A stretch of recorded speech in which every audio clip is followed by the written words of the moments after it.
ოკუპირებულ ტერიტორიაზე მცხოვრებ მოსწავლეებს პრობლემები ექმნებათ. საოკუპაციო ზოლის გადმოკვეთის უფლება დღეს არ მისცეს გალის რაიონში მცხოვრებ 3 მოზარდს, რომელთა სწავლა მშობლიურ ენაზე უნდა დაეწყოთ. გალის რაიონის სოფელ საბელიოს მკვიდრის 3 არასრულწლოვანი და მათი მშობლები ამ დრომდე ეგრეთ წოდებულ სასაზღვრო გამშე-პუნქტზე დგანან. ფაქტთან დაკავშირებით სკოლაში იმყოფებოდა რეინტეგრაციისა და შერიგების სამინისტროს წარმომადგენელი და წალენჯიხის გამგებელი, ასევე გალის რესურს ცენტრის ხელმძღვანელი. მათ უკვე ჩააყენეს საქმის კურსში საერთაშორისო ორგანიზაციები, ევროკავშირის სადამკვირვებლო მისია. დღევანდელი მდგომარეობით გვაქვს რეალობა, რომ არ გადმოუშვეს 3 პირველკლასელი, რომელთაც სულაც სწავლა დაეწყოთ ჩვენ საჯარო სკოლებში. ამის შესახებ საერთაშორისო ორგანიზაციები, ევროკავშირის მისია უკვე ჩავაყენეთ საქმის კურსში.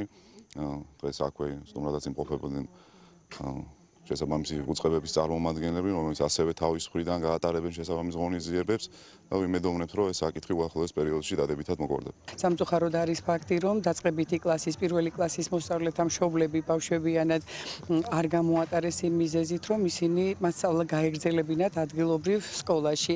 სამწუხაროდ მოგეხსენებათ, იქ რუსულენოვან სწავლებაზეა სკოლა, ადგილობრივი სკოლა გადაყვანილი. სამწუხაროდ 11-მდე ჩამოვიდა ეს რაოდენობა, წლებიან თანდათან მცირდება. როცა საქართველოს დანარჩენ ტერიტორიაზე იწყება 14 სექტემბერს, არის ხოლმე პრობლემები ადგილზე. ეს მოსალოდნელი იყო, ველოდებოდით ამას, ზოგჯერ არ ხოლმე ყველა მშობელი ვერ ასწრებს დროზე ოკუპირებულ ტერიტორიაზე არსებულ წესების, უკანონო წესების დაცვას, საბუთების მოგროვებას, მაგრამ ეს პირველად არ ხდება, ამიტომ ამას უყურებ უფრო ესე თქვათ ასე მშვიდად, ვიცით რომ რა მიზეზებია და როგორ წესი ყველა საკითხი ერთ კვირის ფარგლებში როგორ წესი აღმოიფრება ხოლმე. კონკრეტულ შემთხვევასთან დაკავშირებით დეტალები ახლა ზუსტდება, მაგრამ ზოგადად ასეთი შემთხვევები თქვენ იცით რამდენიმე იყო, მაგრამ მოვახერხეთ და გადავჭერით.